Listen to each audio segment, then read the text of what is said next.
Bom dia, boa tarde, boa noite, meus caros filhotes, minhas caras filhotas.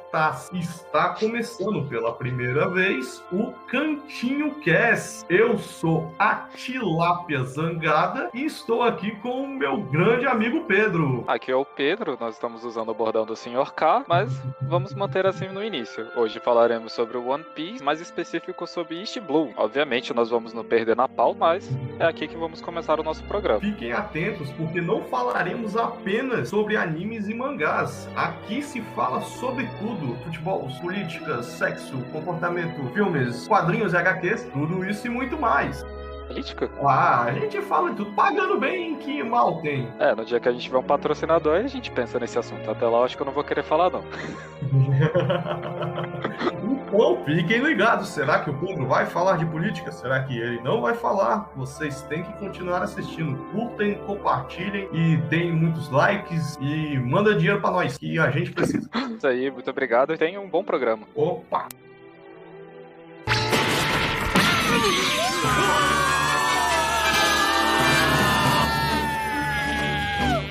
Eita, cochilo bom, rapaz!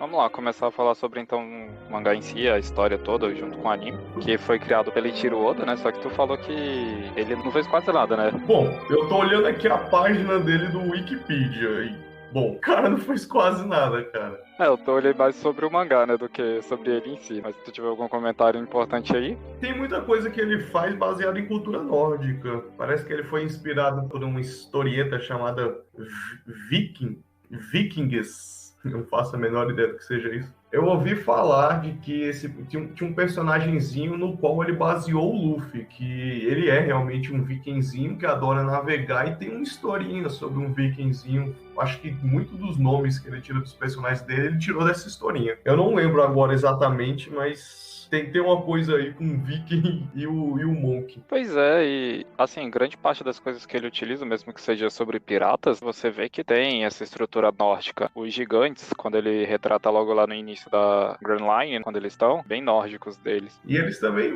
machado, né, o estilo de armadura deles realmente, não tem como fugir muito. Isso é uma verdade. O mangá completa mais de 10 anos, né, que a gente tá aqui, o próprio anime, o mangá é de 97, o anime é de 99, e 10 anos, não, 20 anos. E nossa! É incrível, né, tipo, eles continuarem até hoje.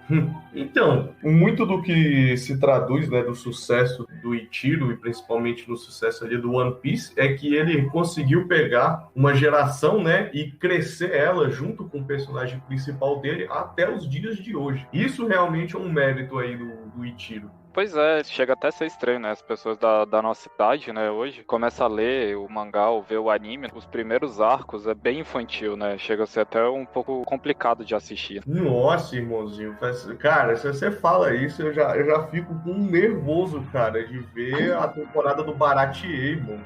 Que porra chata, velho. É muito idiota, cara. Nossa. O meu é porque eu comecei realmente na minha infância assistindo, né? Ele tava lançando ainda essa temporada do Baratie. Então eu evolui bastante junto com o anime. Pra mim tá realmente bem na memória, né? Eu acho que eu não conseguiria reassistir, não. No entanto, eu vejo algumas pesquisazinhas aí de opinião da galera, que dá muita opinião, e realmente, cara, as primeiras temporadas, geralmente os arcos de apresentação dos personagens, eu acho que o único que se salva ali, gigante, é o da Nami. Acho que é o único arco de apresentação do personagem que fica bom. Tecnicamente, o da Robin também é bom, mas é porque é o arco de Alabasta, que por si só é um bom arco. Ela foi introduzida nesse arco, mas ela foi no embalo. Isso é verdade. O arco de Alabasta, a gente já começa a ter uma trama um pouco mais séria. Antes, por mais situações agravantes, né, que a gente tinha no anime, como sangue, corte, algumas situações raras, o anime ainda era bem bobinho, né? A gente ainda tem essa característica bem infantil no anime. Mas em Alabasta a gente começa a ter essa teoria mais profunda do mundo, sobre os poliglifos,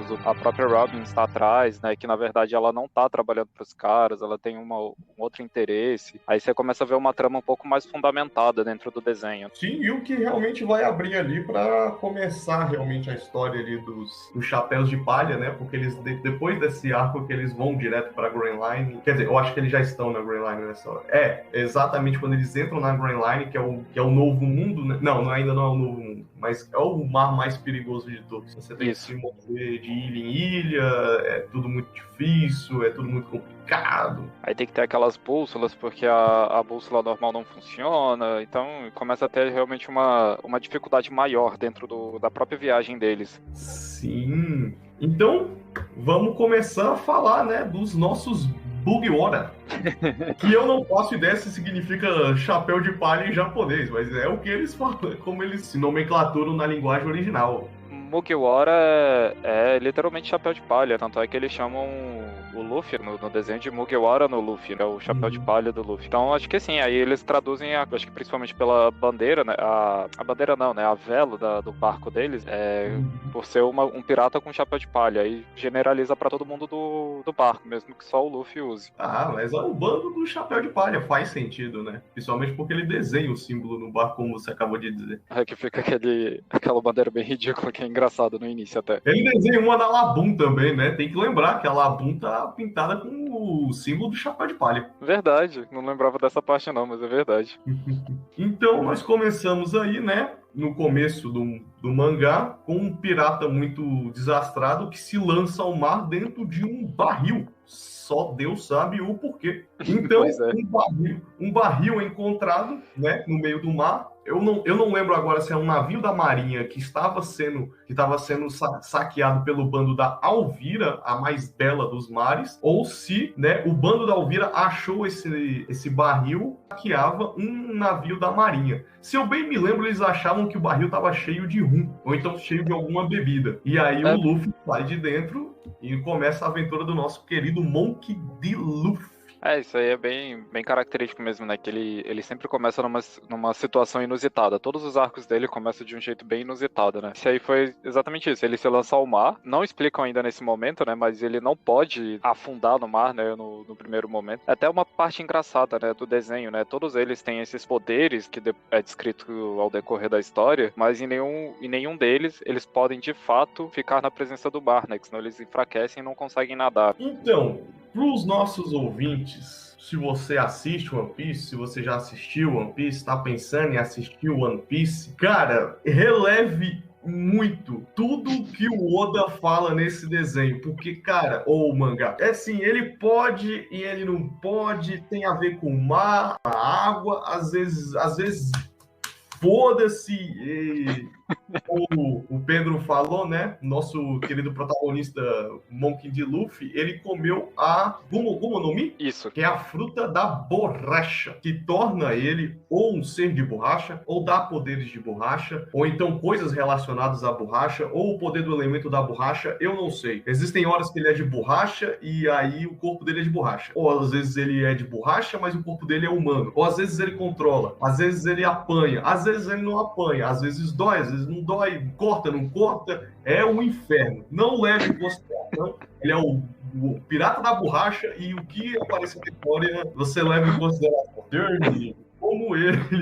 Como ele não é coeso nesses poderes e nessas fraquezas dos personagens. Pois é, ele realmente fica bem coerente. Se você levasse a teoria de todas as vezes que ele batalha, né, menos quando tem o hack, né, que já é um outro poder que ele também deixa sem explicar direito até hoje, né. Bastava qualquer coisa que passasse por ele esticar até onde o cara conseguisse botar força e depois voltaria ao normal, né, não era pra ele nunca apanhar de fato, né. O que acontece? Esse primeiro arco de apresentação ainda não tem muito de todos os elementos que vão ser apresentados, mas tem uma coisa, assim, que o Ichiro faz no One Piece que é muito boa. E ele dá um tempero na história dele, não explicando exatamente tudo que acontece. Ele sempre joga e ele pode ou não fazer uma explicação a partir daquela coisa. Por exemplo, no começo do One Piece, o Luffy se estica e ninguém sabe exatamente por que ali até uns, sei lá, 4 episódios. ele simplesmente se estica. E, pô, será que ele vai explicar isso? E ele explica. Aí, pô, aí depois você descobre que ele não nada. Pô, será que ele vai explicar isso? Aí talvez ele explique ou não. Existem muitas coisas dentro da história hoje, né? Como o Pedro já falou, né? Tem mais de 20 anos de história aí. E muita coisa que ele simplesmente jogou e nunca explicou até hoje. A gente faz um episódio depois só pra falar das curiosidades não explicadas de One Piece. O que eu acho legal, né, dele também, que o Eiichiro faz, ele estrutura muito bem seus arcos. Como, por exemplo, esse arco de apresentação, que ele junta,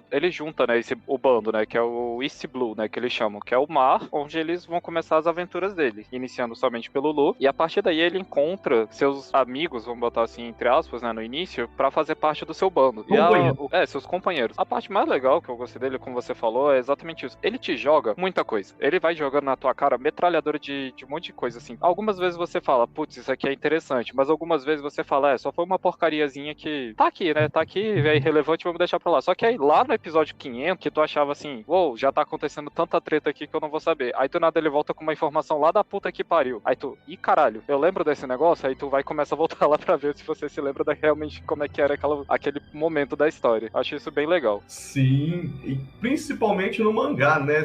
Pra quem vai assistir o desenho, saiba que você não precisa se preocupar em anotar nada, não tente relembrar nada. O desenho é muito repetitivo. Ele enrola, que é uma beleza. Episódios, você pode assistir lá na frente que tá tudo certo, eles vão explicar tudo pra você. Não é uma história que tem que se pensar muito, é pra você se divertir e apanhar a história, cara. O que tem de episódio lá na frente que só faz repetição do que já aconteceu, tipo, velho, 15 vezes, é uma sacanagem. É um dos motivos pelo qual esse desenho também dura 20 anos, né? Eles se repetem muito. É que isso aí é pra dar tempo do mangá ser criado, né? Eu acho que isso é todo mangá, né? Vídeo Naruto, né? Que é suportável você querer acompanhar o anime. Para quem não sabe do que a gente está falando, ou se sabe e a gente vai falar mesmo assim, porque o podcast é meu e aí eu faço o que eu quiser. A gente vai explicar o quê?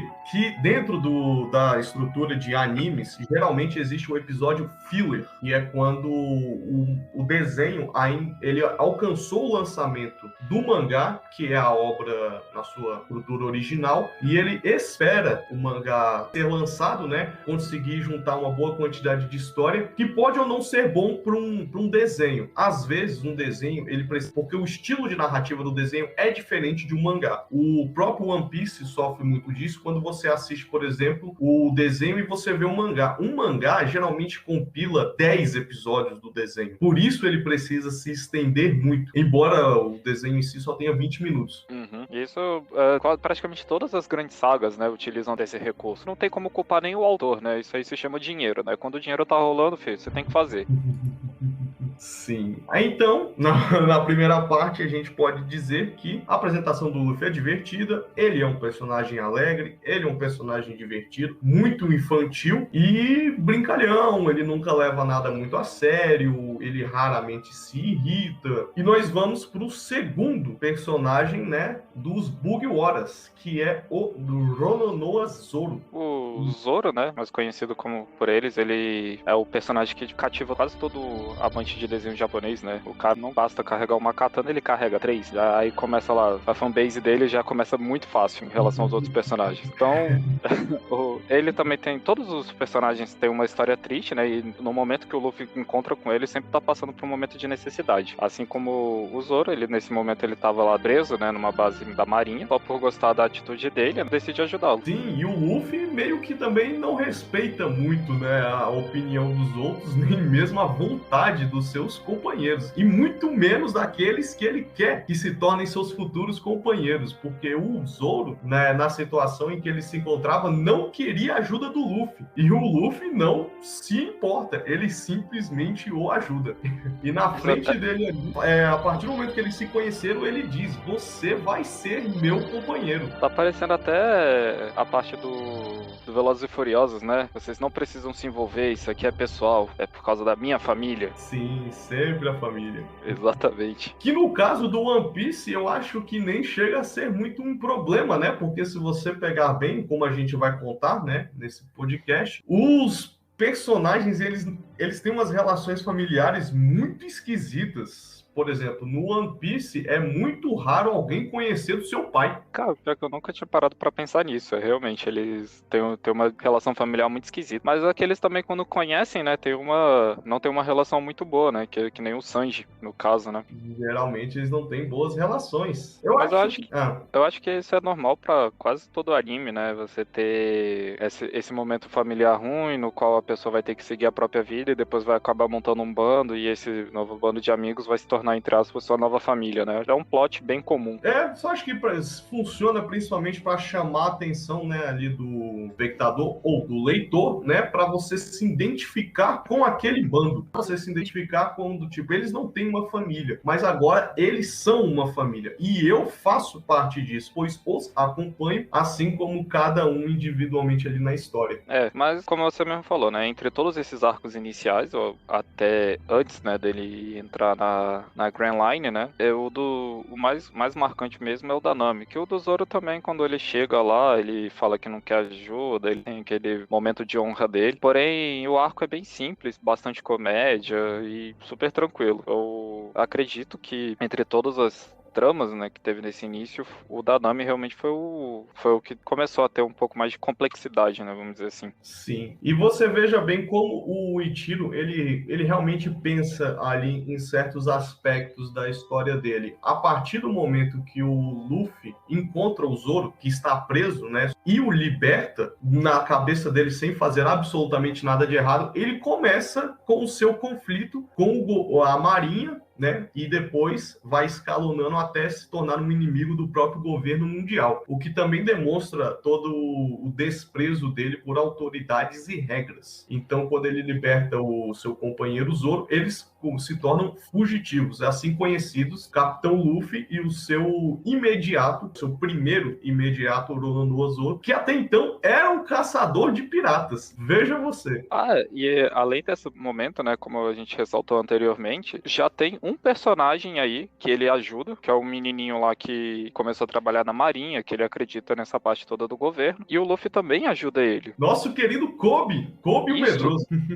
Só que ele ainda continua acreditando em todo o sistema, mesmo com a injustiça que aconteceu com o Zoro. E a evolução, que quando você pensa, pô, legal, é só mais um personagem que ele ajudou ali, e lá na frente, sei lá quantos episódios na frente, aparece a criatura de novo lá na história, movimentando a história.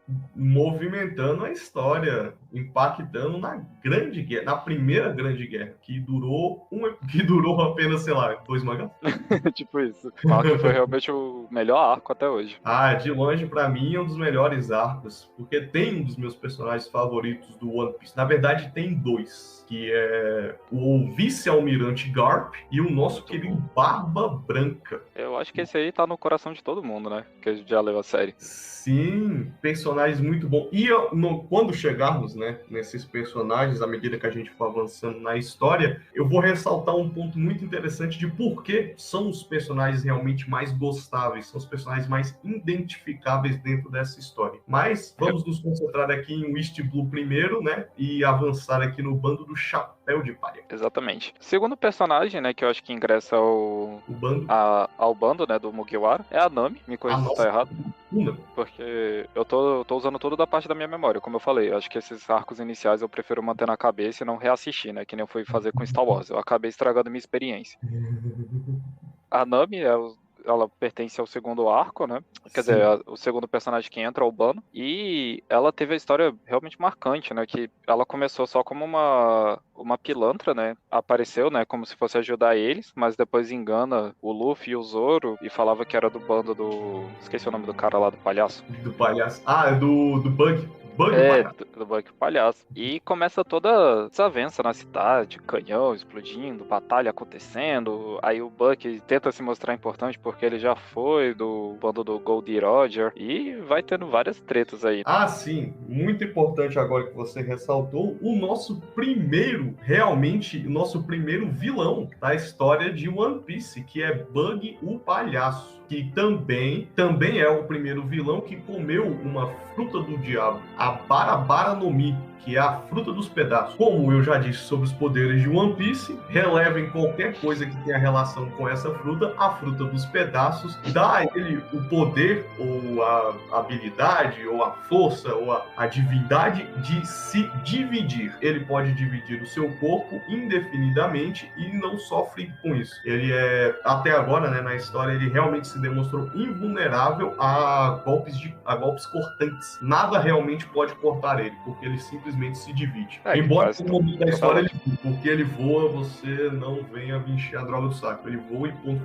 Tem certas coisas que a gente só aceita, né? É mais fácil. Simplesmente aceita. Mas o Luffy consegue derrotar ele, né, com aquele humor todo dele e com a ajuda da Nami, né, que vê ali no Luffy algum resquício de bondade e inocência, embora o Luffy seja um pirata, e a Nami odeie piratas. Esse é outro ponto bem interessante também, né, do como ele cria esse bando, porque praticamente todos os personagens que ingressam no bando dele não gostam de pirata. Eu acredito que só teve um que não tinha problema com piratas, que é o último personagem a ingressar, que é o Brook, né, que ele era um pirata. Mas tirando ele, todos os outros eu acho que sempre trabalhavam com piratas, mas nunca teve o apreço pelos piratas, né? Ah, sim. Outra coisa importante da gente ressaltar, agora que falando, né, do primeiro contato ali do Luffy com todos os seus companheiros e do ódio que eles sentem ao nome dos piratas, é que no mundo de One Piece aconteceu antes, né, um pouquinho antes do começo da nossa história, aconteceu um grande evento, né, que foi a morte do rei dos piratas, o chamado Goldie Roger. Ele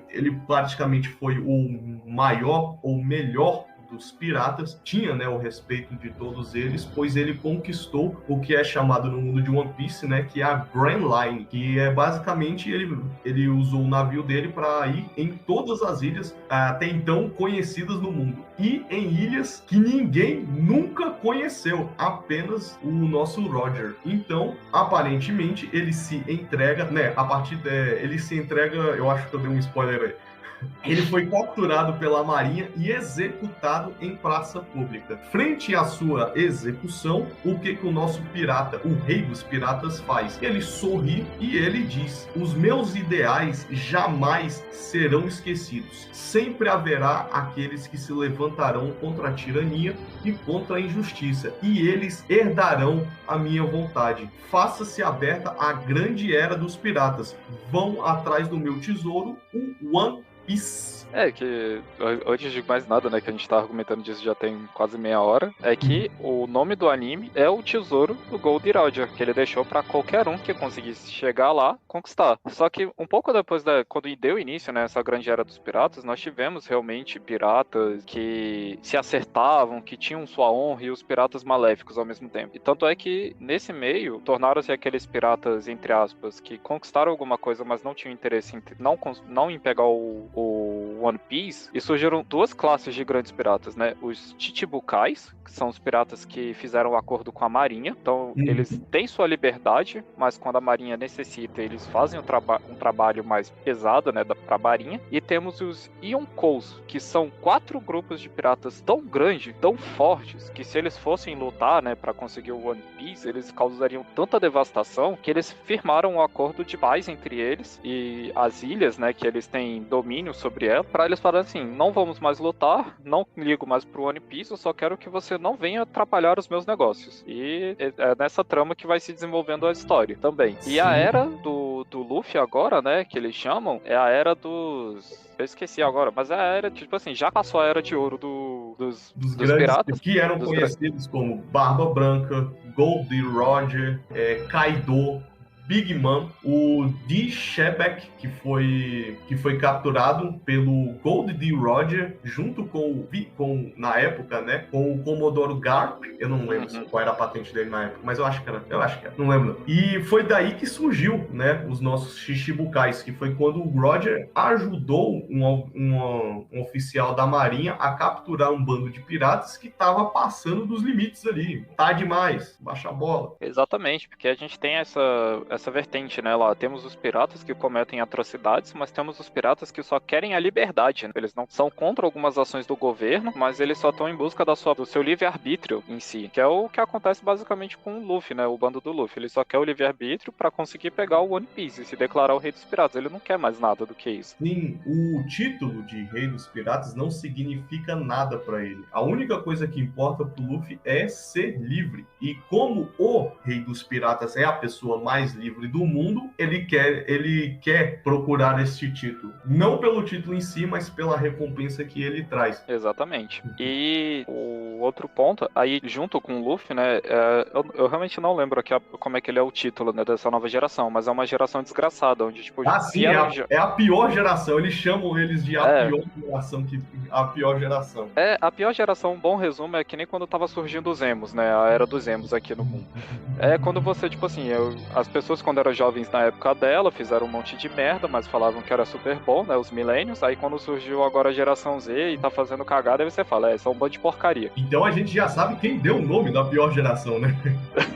Exatamente. E explicado tudo isso, vamos voltar para o nosso pequeno East Blue, onde o Luffy ainda está enfrentando o seu primeiro grande vilão, que tem uma fruta do diabo, o Bug o Palhaço. Temos uma desavença rápida, assim, início. Essa é outra parte importante. O arco da Nami ficou dividido em dois. Começou nessa, né, quando eles conhecem ela, ajuda ela a lutar contra o Bug e a fazer todas as tramanhas que ela queria. E é quando eles resolvem, que na verdade é uma batalha até rápida, eles já vão seguir viagem. Agora eu só não me recordo se eles já vão direto pra segunda parte do arco ou se eles encontram com o Sop primeiro. Na verdade, agora eles vão encontrar eles vão encontrar o Sop. O Sanji, ele aparece antes do arco de desenvolvimento da Nami. Assim, outra coisa muito importante na estrutura da história do Eiichiro Oda é que todo personagem tem um arco de introdução e um arco de desenvolvimento. Isso é uma coisa muito boa, que ele sempre fez. E todos os personagens, quando você acha que o desenvolvimento dele não necessariamente aconteceu com algum problema do passado, pode acontecer com algum problema no futuro também, como no caso do Zoro. Exatamente. Eu ainda não assisti acho que 2 últimas temporadas, ainda tá me faltando elas. Mas até então, até, sei lá, 700 episódios, eu acho que isso dá no mangá, sei lá, até uns 70 volumes, o Zoro nunca tinha tido um arco de desenvolvimento. Exatamente. Ele teve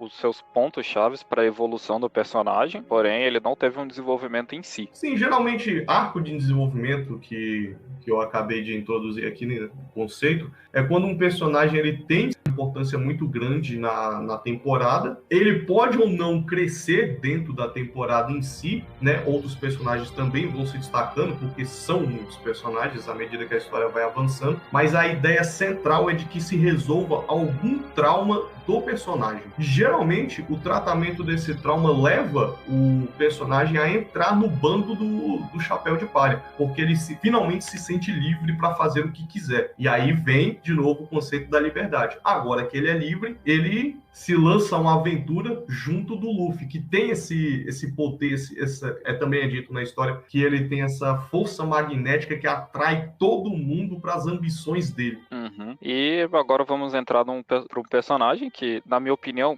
assim, ele é engraçado, tem uns momentos, mas que personagem chato. O bicho não tem desenvolvimento nenhum na história, que é o Usopp. O nosso odiado e querido Usopp. Ele tem a história do pai dele, é o pirata que nunca errou um tiro, e ele também tem essa habilidade, né? Só que, porra, o Eiichiro parece que eu acho que nem o autor gosta dele. Que até quando foi desenvolver ele nos arcos futuros, ele não mudou nada. Continua sendo o mesmo bobalhão que só faz besteira, velho. Sim, é um pouco decepcionante que o Usopp não cresça tanto quanto os outros personagens. Embora ele pareça, né, que ele se desenvolve um pouco, ao decorrer da história, ele não muda tanto assim. Ele não ajuda muito mais do que ele já ajudava antes. E ele também é um medroso, né? Basta dizer que ele vive de mentir por coisa. Mentira é quase como um vício para ele, porque ele tem medo de tudo. Ele é uma... Quer dizer, quando você começa a história, né? Embora não se pareça, eles são crianças. Eu acho que o Luffy não começa a história com mais do que, sei lá, 10, 12 anos. Não, acho que ele, assim, não chega a ser tão novo, né? Mas eu acho que ele tá em torno de uns 14 ou 15, pelo que eu me recordo. concordo. Mas eles são bem novos mesmo. Sim, eles são crianças. São crianças, embora em algum momento da história, né, eles sejam confrontados com essa ideia. Vocês são crianças brincando de piratas ou vocês são piratas de verdade? Isso é verdade, eles têm muito disso. Se eu fosse ter que resumir, o Usopp é uma mistura, né, de Scooby-Doo com Salsicha no mesmo personagem, que ele como você falou, né, ele tem medo de tudo, ele adora com o momento que tem um banquete pra ele poder comer qualquer coisa, e só faz besteira, velho. Em todos os arcos ele sempre tem um momento lá que ele só tá fazendo besteira. Sim. Embora ele não seja assim de todo ruim, mas eu pessoalmente não me envolvo muito, eu não acho ele engraçado. Penso também que seja pela idade com a qual eu comecei a ler o One Piece. Eu esperei, sei lá, 17 anos para começar. Então eu já fui ler muito mais velho, o personagem não me agrada tanto. Então, onde eles descobrem, né, esse personagem muito cômico, né, chamado Usopp e seus 20 mil homens. Descobrimos, né, não muitas horas depois, que é uma grande mentira. O Usopp é um mentiroso crônico e tudo que ele faz é mentir. Embora as mentiras dele sejam um agrado a uma moça rica, né, nessa ilha que está doente e, portanto, não pode sair, né, da sua residência. Então ele vive de ficar contando contos, né? Ele diz que enfrenta gigantes e como ele navegava, e aos olhos dela ele era sim um pirata, o melhor pirata do mundo, né? Que aí isso tem uma parte bem legal, né, de todos os integrantes da... Caraca, toda vez eu erro a palavra, que eu até agora já ia falar tribo. Da tripulação do bando, sim, da tripulação. Do Chapéu de Palha. Tripulação do Chapéu de Palha, porque todos eles, por mais que você vê em algum momento eles parecendo fazer algo ruim, aquela não é a primeira intenção deles. Eles estão sempre com alguma intenção, normalmente mais bondosa, né, por trás das ações que eles estão cometendo agora. Aí ele conta essas mentiras exatamente para poder conseguir entreter, né, essa menina que tá doente, não consegue sair da ilha, e que posteriormente a gente descobre que essa doença dela foi proposital. Sim, nós vamos descobrir ainda uma trama de um certo pirata que se fez de mordomo dentro da família, e ele fez de tudo para... né, ele passou 7 anos como mordomo da família para, herdar toda a fortuna dessa família. Exatamente. Desse eu não lembro o nome, esse realmente me escapa. Que também é outro bobinho, né? Aí passa toda a trama, eles resolvem a trama. Aí, o único ponto, assim, que eu acho mais positivo desse arco é porque eles conseguem o barco deles. Porque antes eles só viajavam em potezinhos, né? Em botes, jangadas, pedaços de madeira que simplesmente flutuavam por aí. Mas a menina se sente tão grata que dá pra eles, né, um navio, o navio pirata deles, né, e eles batizam de Going Merry. Going Merry, ou Merigo, né, que eles chamam em japonês, né? Sim, Merigo. Eu vou te dizer que pra mim é o navio mais bonito. Eu gosto dele, eu acho ele muito bonitinho, eu acho que ele tem muita personalidade. Isso que eu gosto também lá do One Piece, é que a arte do Ichiro é bem caricata, então tudo nele ele consegue uma personalidade muito forte, né, das coisas que tem no desenho. Sim, é porque ele também não se importa muito com formas, né? Como isso aqui não é um vídeo, é só um podcast, a gente não pode mostrar artes, mas o Ichiro, ele não desenha pessoas exatamente... meio que todos os personagens deles são humanoides, mas um humanoide no mundo de One Piece pode ter, por exemplo, braços extremamente longos, ou então pernas extremamente longas. A altura dos personagens também, ela varia muito. Ela varia muito. Então, o que é, por exemplo, a gente sabe que no nosso mundo, uma pessoa muito alta, a ponto de ser esquisito de alta, tem que 2,30 metros.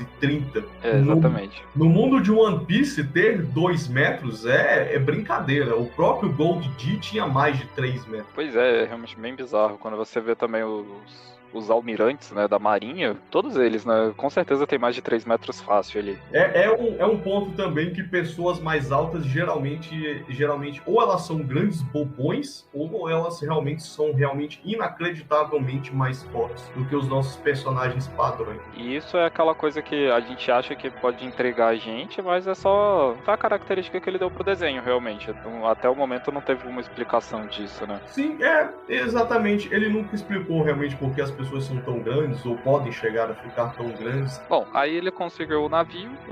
O próximo personagem que entra a equipe deles é o Sanji. Ih, o Sanji, o melhor cozinheiro do mundo. Isso é outra parte agora cômica, né, que a gente esqueceu. Todas essas buscas, né, dos personagens e esse foco do porquê o Luffy, ele vira e fala que você vai participar da minha tripulação e caguei pra sua opinião, é porque ele tá procurando pessoas que possam compor essa tripulação de uma forma útil, como o Zoro, ele é o imediato, a Nami é a navegadora, o Sop é o atirador e o Sanji vem a ser o cozinheiro da tripulação deles. Sim, é importante ressaltar que ele é um excelente chefe de RH. O Monk de Luffy monta uma equipe como ninguém. Ele é realmente muito bom em compor grupo. É maravilhoso.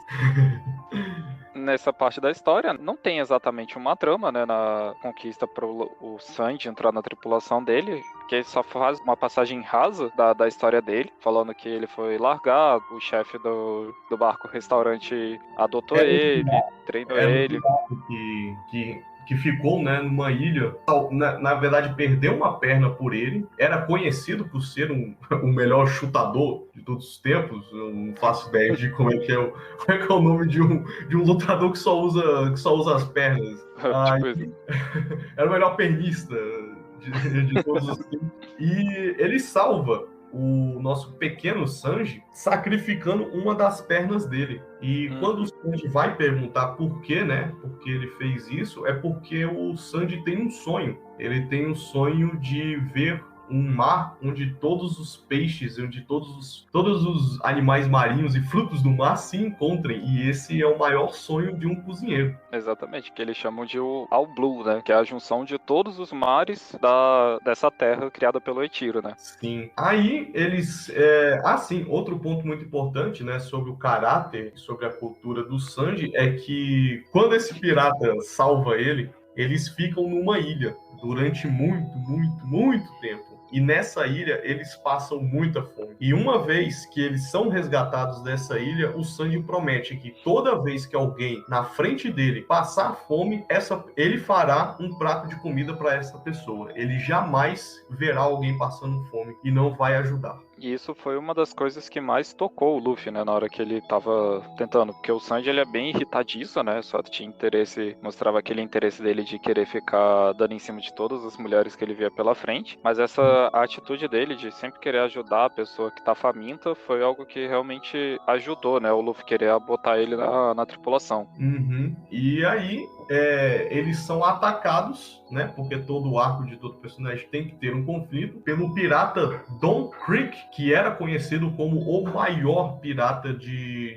East Blue, foi para o destino do nosso protagonista, a Grand Line, e lá ele teve toda a sua frota destruída, na verdade por um único golpe de um Shichibukai, conhecido como Mihawk, Olhos de Gavião. O maior espadachim da história do Eiichiro, até o momento. História do Eiichiro. E aí se confronta também com um dos objetivos do Zoro, que agora faz sentido contar, que ele quer ser o maior espadachim do mundo. Uma promessa que ele fez a eu vou dizer que é uma colega de treino dele, que morreu. E ela também queria ser uma grande espadachim. Porém, pelo preconceito dela ser mulher, ela jamais realizaria esse sonho. Quando ela morre, o Zoro meio que herda esse sonho dela. Agora, juntando tanto esse momento, né, são vários pontos dentro da história que é bom também a gente ressaltar, que é uma coisa legal que o Eiichiro mostra. Principalmente por ele ser uma história muito antiga, né, então ele já passou por várias décadas do mundo real, né, vamos dizer assim, onde ele cita, né, esses preconceitos e essas conquistas que cada um pode ter, né. No caso dessa amiga do Zoro, que ela, por ser mulher, ela não conseguiria ser uma espadachim de verdade, nem ser necessariamente a melhor, mas ser uma espadachim de verdade. E no Japão, eles tinham esse preconceito muito grande, né, na época. E o outro é que praticamente todo mundo da tripulação do Luffy quer ser o melhor em alguma coisa do mundo, né? Ele quer ser o melhor pirata do mundo, o Zoro quer ser o melhor espadachim, o Sop quer ser o melhor atirador, o Sanji o melhor cozinheiro, e assim por diante, né? A Nami é a melhor navegadora. É a maior cartógrafa do mundo. Ela não só é uma navegadora, como ela tem uma excelente habilidade de cartografia. E, portanto, ela quer fazer um mapa de todas as ilhas que existem no mundo. Exatamente. Então a gente tem o motivo deles se juntarem com o Luffy também tá vinculado aos seus desejos pessoais, né? Que é, tipo, querer ser o melhor em alguma coisa no mundo. grandes objetivos, né? Quase que impossíveis. Exatamente. E assim vai se desenvolvendo quase 1000, acho que mais de 1000 capítulos, né, de história atualmente.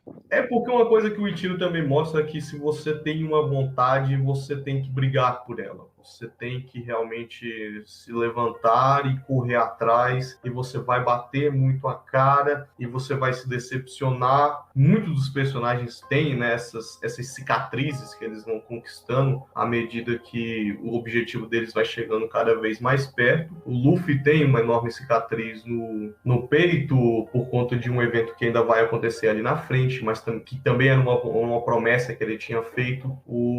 A Nami tem uma cicatriz no braço também, que é... Quer dizer, a gente sabe que é uma cicatriz porque a gente assistiu a história, mas ela cobre com uma tatuagem. Quem mais? O Zoro tem uma cicatriz enorme no peito, que vai ser ocasionada pelo Mihawk, que por algum motivo qualquer a gente vai encontrar ele aí. A gente vai ter essa apresentação desse personagem que é inacreditavelmente poderoso e que vai se tornar a ambição do nosso querido cabelo de grão. E que ele também é conhecido como o homem, quer dizer, o pirata de uma tripulação só, né? Que sempre viaja ele num barquinho sentado, né? Esqueci o nome, do parasol, né? É isso. Eu não lembro o nome. Aí ele sempre vai viajando assim pelo mundo, com esse parasol, no barquinho dele tranquilo e sentado, até encontrar alguma coisa onde o barquinho dele levar.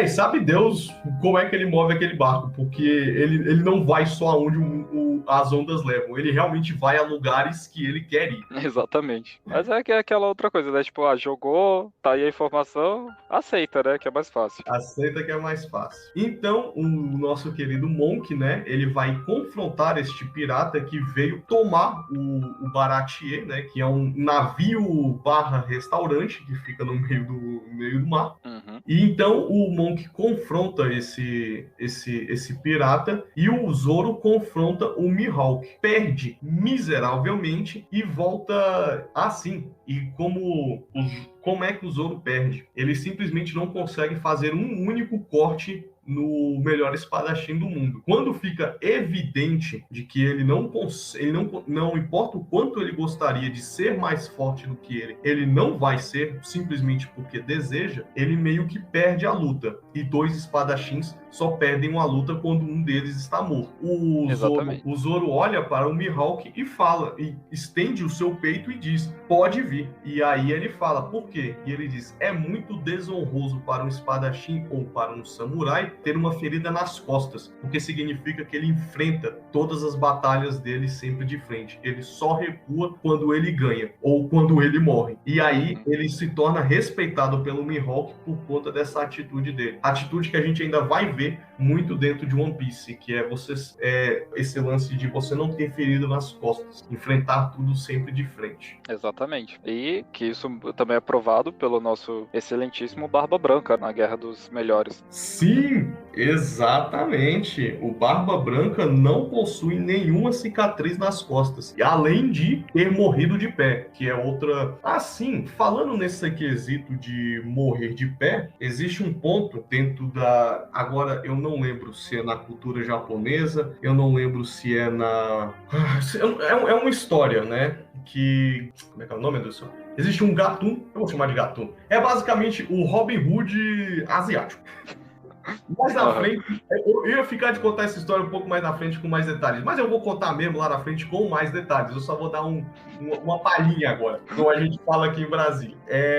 Existia, né, essa história de um gatuno que roubava dos ricos para dar para os pobres. E aí, um soberano fica muito chateado com ele e ele condena esse gatuno a morrer em um é um barril? Não, é um panelão gigante de óleo fervente, junto do seu filho, porque ele queria eliminar, né, toda a linhagem desse cara, que a gente também vai ver com o Gold Roger, que teve, assim, a sua linhagem completamente, pelo menos tentaram eliminar completamente a linhagem dele. E aí, ele, ao ser fervido nesse barril, ele morre em pé, segurando seu filho no alto, para que ele não sofresse a mesma punição que ele. De novo, porque a gente também vai ver isso no One Piece, um filho não deve carregar, né, os pecados do seu pai. Porra, que massa. Legal, não é? O One Piece ele é muito cheio desses detalhezinhos. O próprio Soap, quando ele começa, ele mente muito, e o Oda, ele aproveita para mostrar, né, o problema de você mentir muito. E aí você tem a história, né, do menino que gritava lobo. O Soap é completamente baseado nesse conto. Então, após eles encontrarem com o Sanji, o segundo ponto dentro do arco é que eles vê toda essa trama da Nami. A ilha de origem da Nami, eles vão pra lá, descobrem que a ilha tá dominada por piratas tritões, e que eles, na verdade,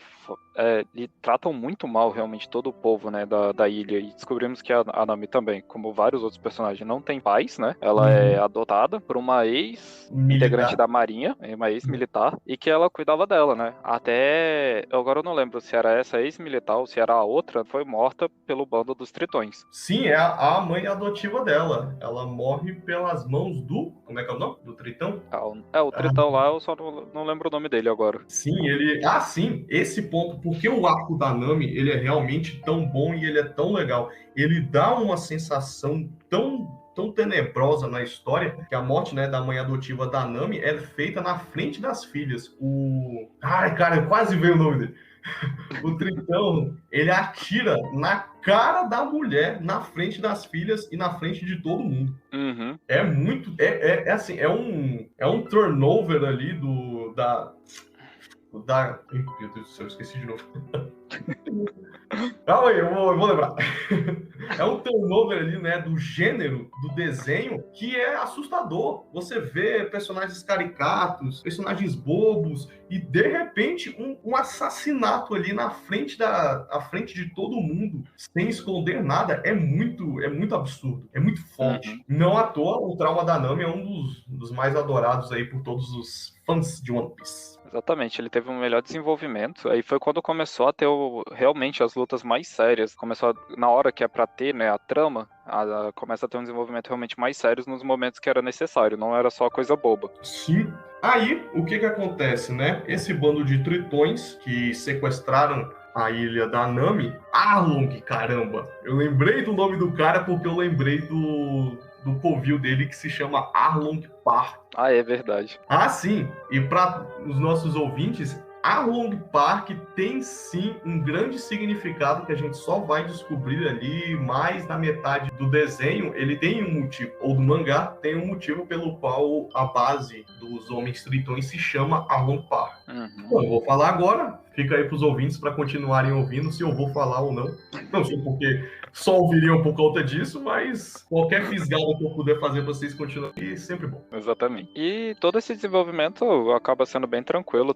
Quer dizer, a história é bem pesada, porque a gente está acostumado a ver até esse momento, mas o desenvolvimento é até rápido. Ele ajuda toda a população, derrota o Tritão, o Along, né? E a Nami, até esse momento, não estava de fato na tripulação dele. Tava, de novo, que nem ela estava fazendo com o Pirata Palhaço, tava só tramando por trás, fingindo que tava na tripulação, para que levasse eles para essa ilha para poder ajudar a derrotar o Along. Que ela viu que esse pessoal era forte o suficiente para conseguir ajudar ela. Porque antes ela só estava, na verdade, juntando dinheiro para pagar o Along, que tinha feito um acordo, né, vamos dizer assim, com ela, para que se ela pagasse essa dívida, ele ia deixar a ilha em paz. Mas obviamente era uma mentira. Sim, ela tinha que juntar 70 milhões de beris. Beri, né, que é a moeda do mundo do Ichigo, que eu não faço ideia do que significa. Na verdade, ele usou isso aí exatamente como um joguete. Beri, ou do inglês berry, né, são aquelas frutas menorzinhas, tipo, que nem morango, cereja e tudo mais. E já que todos os poderes do mundo, né, tirando o hack, vêm das frutas demoníacas, aí é um motivo de usar essa sátira. É algo bem pequeno, não tem muita relevância, mas é por isso que ele usa o nome da moeda ser Beri.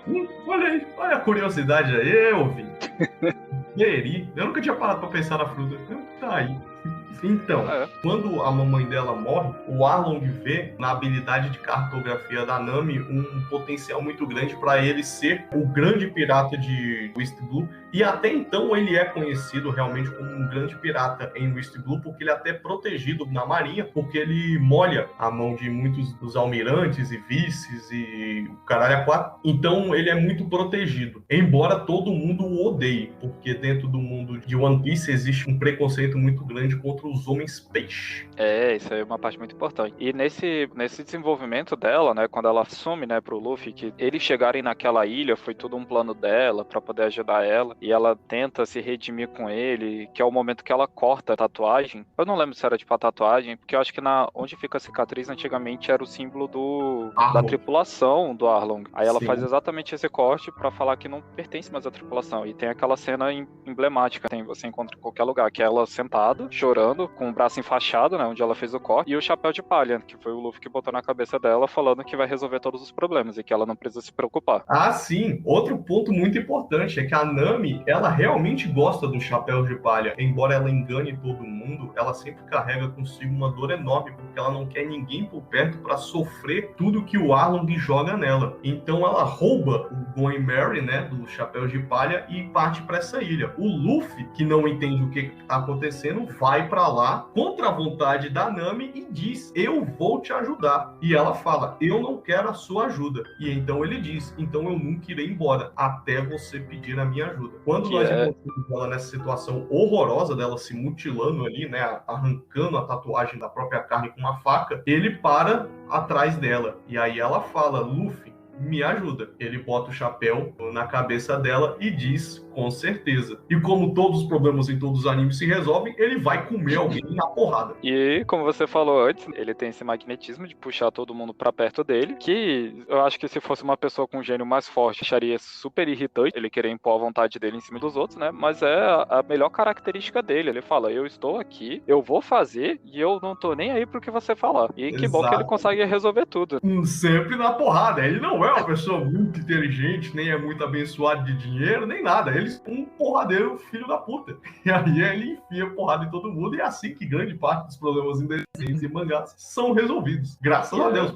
Senão ele seria só um merda qualquer.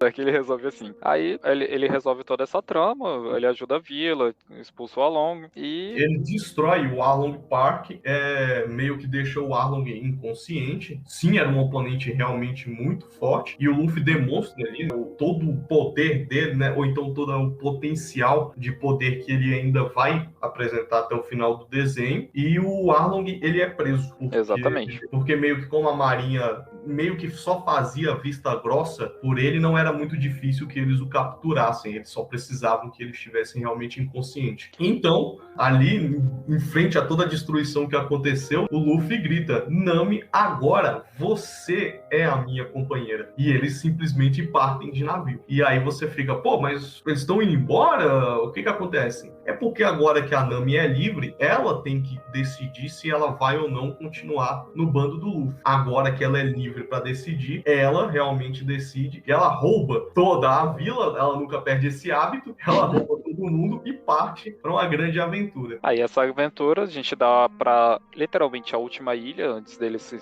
adentrarem a Grand Line, que é a ilha onde o Goldie Roger foi executado. Onde ele nasceu e onde ele foi executado. Exatamente. E é nesse momento também que eles encontram um dos personagens também que tem uma grande fanbase dentro do mundo do One Piece, e que a gente pensou que ele não apareceria depois, mas vejamos que ele está de volta sim, que é o Capitão Smoke. É um personagem muito engraçado, o jeito que ele lida com o Luffy é uma coisa muito engraçada, e ao mesmo tempo temos o retorno do Buck, o pirata palhaço, e da pirata mais belo, que vem ao caso de agora sim ela está mais bela. Sim, ela come uma fruta que dá a ela a habilidade de ter a pele tão escorregadia que nada consegue entrar em contato com ela. Agora sim, a Elvira é uma das piratas mais lindas do mundo, porque as rugas dela desapareceram. As rugas e a gordura, que é a parte mais engraçada. E justamente essa é uma piada na própria série, que ela fala: eu comi a fruta. E tipo, pô, mas você tá mais linda? Ela é que as minhas rugas foram embora. E a pessoa fala, né? Não que isso fosse um problema antes. E o que eu acho legal é que nesse momento ele começa a introduzir várias coisas para a história. A gente vê como é que a Marinha age, assim, a Marinha ao mesmo tempo que tem a parte de proteção do povo, né? Acredito que qualquer local militar tem essa parte, né? Bonita de querer ajudar o povo, proteção e tudo mais, impor regras, mas tem também a parte ruim, onde ele tem negociações, que já foi mostrada na parte do Arlong, onde tem a propina para manter aquela ordem no local, vamos dizer assim. E o Zoro também, que ele tenta podia comprar as novas espadas, que foi quando ele lutou contra o Mihawk, uma das espadas dele quebrou, porque não aguentou o golpe. E aí a gente descobre sobre as espadas de One Piece. Existem vários tipos de espada. E mesmo as espadas, elas têm escalas de poder. Uhum. E maldições também, né? Ah, sim, exatamente. Ele pega uma espada amaldiçoada. Que estava até sendo vendida num preço mais barato naquelas espadas usadas. E ele simplesmente fala, se a espada não me quiser, que ela corte meu braço. E ele joga a espada pra cima e estende o braço pra ver se a espada vai passar no braço dele. Bem inteligente, né, pra dizer outra coisa. Assim, essa ambição toda do Zoro, ela compele tanto ele a sempre tentar alcançar a grandeza, não importa o que aconteça, que é muito comum ele querer perder o próprio corpo para alcançar essa ambição. No entanto, pegar uma espada amaldiçoada que pode ou não arrancar ali o braço dele naquele momento. E exatamente. vai haver outro momento onde ele vai estar preso e ele vai querer arrancar as próprias pernas. E é até engraçado que chega um momento que fala que no último segundo ele é salvo, e aí ele fala, pô, mas agora levanta e vamos lutar. Ele falou, não posso. Uai, por quê? Porque eu cortei só metade das minhas pernas. Ele tava na metade do corte quando ele foi salvo. Aí você fica, caralho, meu irmão, o cara realmente arrancou a perna.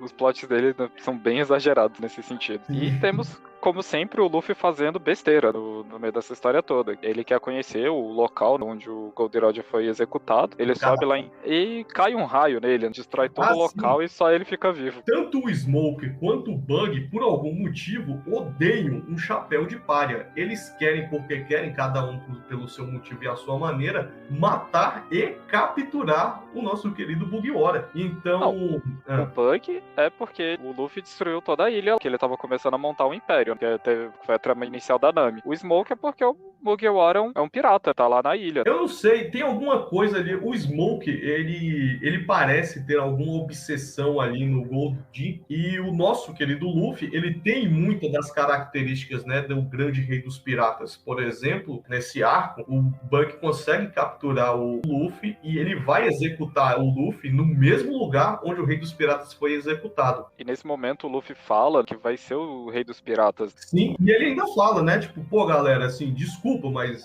velho, eu vou morrer. E aí ele sorri pra todo mundo. À medida que o Bug vai descendo a lâmina, um raio misterioso cai nos dois e não afeta o Luffy, porque o Luffy, no momento que o raio caiu, o Luffy era de borracha, e borracha não é afetada pela eletricidade. Aquele... Convém a história, vamos botar, né? Mas é um ponto onde o Luffy, ele realmente é imune à eletricidade. Eu acho que isso, eu nunca vi assim, ele tomando algum choquinho, alguma estáticazinha. Realmente nada de eletricidade afeta ele. Isso sim é um ponto em One Piece. Então, isso é verdade. A história ainda não acabou, mas até agora isso aí é um ponto. Ele não é afetado pela eletricidade. E nem as roupas dele. Aí você fica pra... Quem quiser discutir se a roupa também é de borracha ou não é... Esse é aquele que a gente só aceita. Tá lá, vamos deixar quieto. Aí é a censura, né? Aí é a censura, o Ichiro tem que comer, não pode ficar botando censura de 18 anos à toa, tem que vender pra todo mundo. Então, o Smoker, né, ele vê o olhar ali do Luffy perante a morte dele e ele fica assustado, porque é um ponto, quando o Roger morreu, ele sorri, e isso não é uma coisa muito comum. Dentro das pessoas, né, ali no One Piece, todo mundo tem medo da morte. Só que até então, agora a gente sabe que o Goldie não tinha, e o Luffy também não tem. No momento da morte, os dois sorriem e falam, cara, vivi o que eu tinha que viver, ponto final, acabou aqui.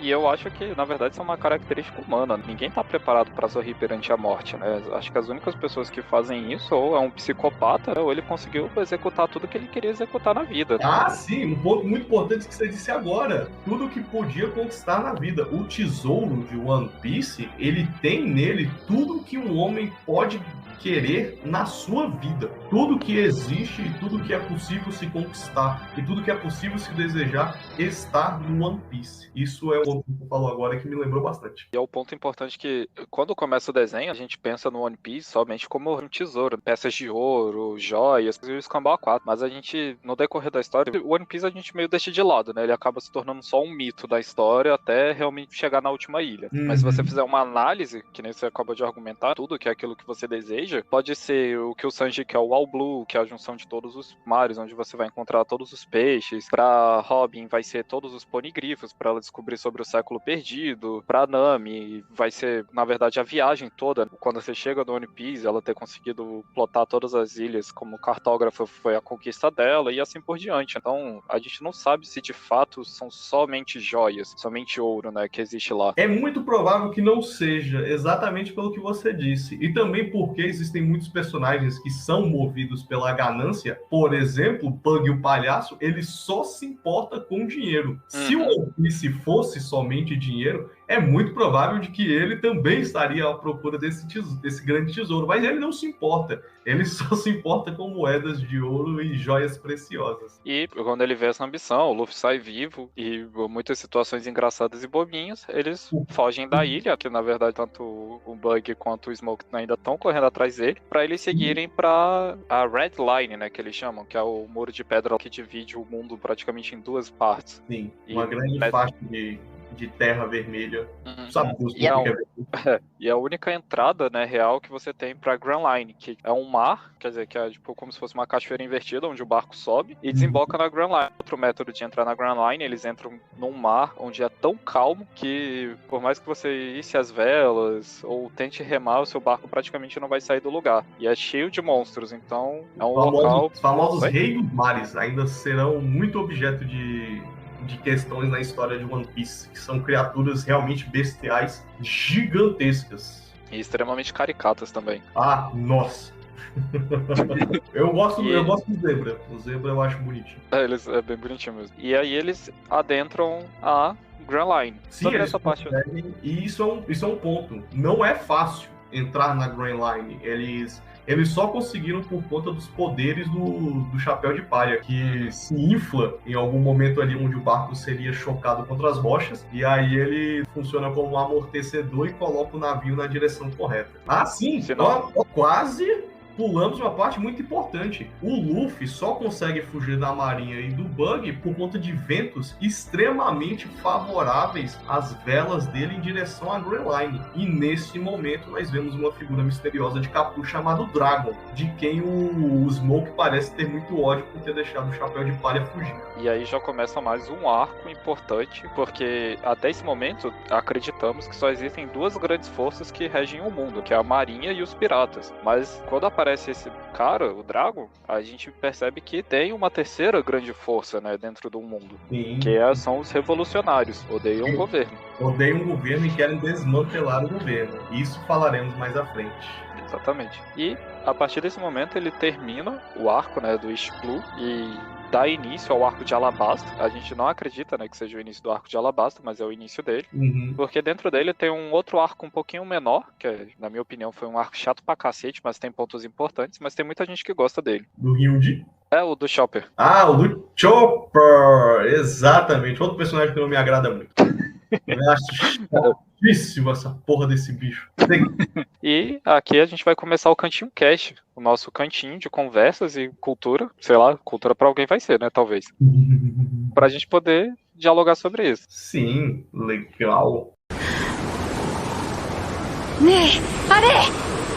Olha!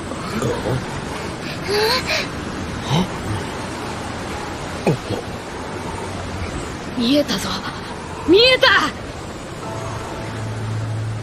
レッドラインだ